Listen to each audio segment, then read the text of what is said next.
Well, we had some good encounters, I think, pretty sure. We met with some, it wasn't a family, but it was a group of people that were here teaching in Decatur. They're from Spain. So they got to practice their Mexican Spanish, and I got to practice my Spain Spanish. It's quite interesting. We can both imitate each other. It was kind of fun. And they were actually both pretty good. Yeah, we were. He's like, that's pretty good. I said, you're pretty good. I think so. I think so.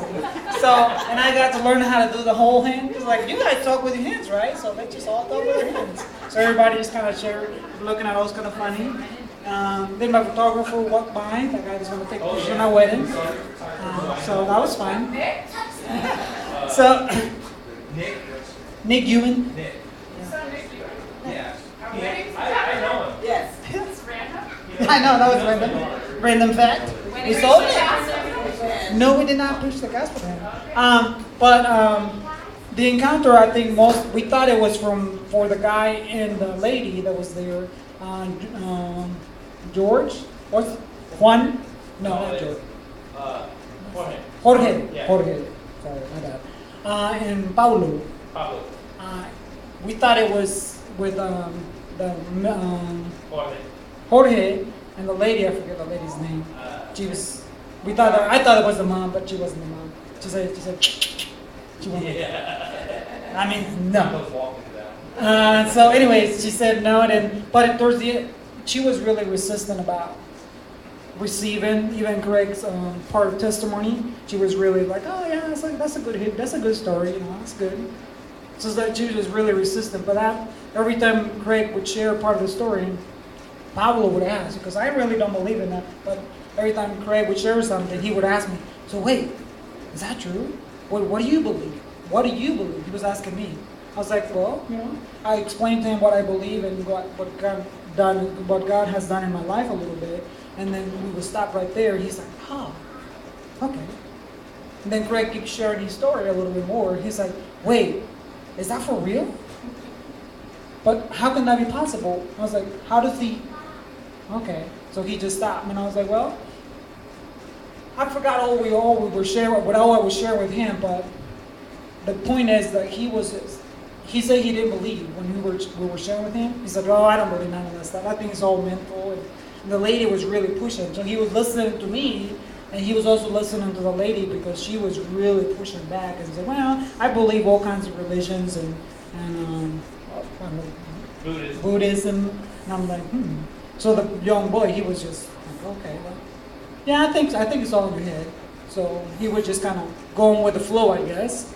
So towards the end of it, he asked me a question. He's like, well, that's so good, but okay, God is real, but how do you prove that?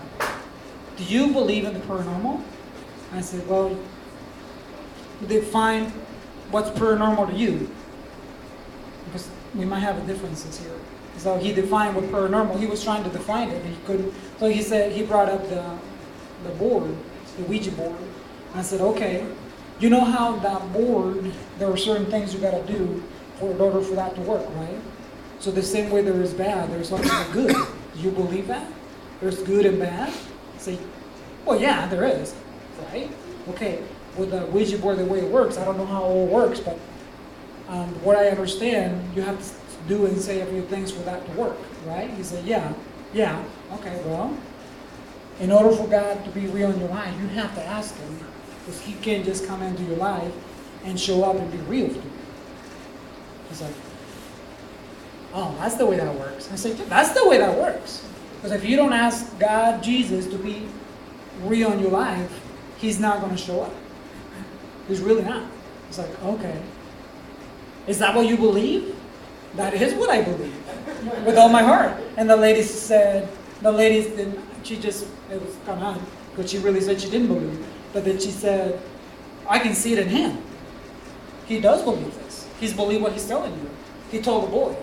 She's trying to convince the boy that what I was telling, it was the truth. I was like, okay, thanks. Thanks. So we were thinking there was the lady and the man that were playing all the time. It was just the boy, the one who was supposed to reach. Maybe it was both of them, all three of them, but the boy was more he wanted to be introduced more.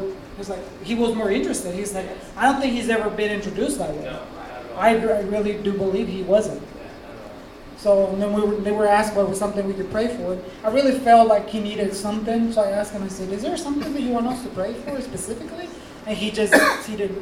He's like, "No, I don't have anything." So what do you mean? Did you see something? I was like, I mean, unless you tell me. I mean, I feel something. That's different. I don't see it. I was like, what can you tell me? I said, I don't know. I said, I'm asking you. Do you, like, is there something in your life that you want us to pray for? I don't know. And I was like, okay, well, think about it. And the dad said, well, can you ask us to pray for your grandma? Elise. I think her name is Elise. Yeah. Can you ask to pray for your family in Spain? So he's like, oh, that's all sounds good. Go ahead and do that.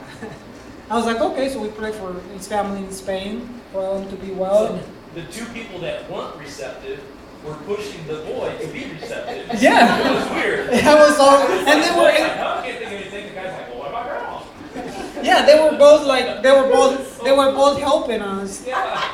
to preach to the young boy. And it was kind of interesting. Anyway. They're like, no, we're good. So yeah, so and then we met that one guy James in the park or the bench we were talking to. And Greg probably has more about James. I don't. You want to talk about James? Yeah, no, sure. Talk about James. Come on, here. Yeah, you were there with me. You have to be racist Yeah, because tonight. if you give Greg the mic, it'll be all day.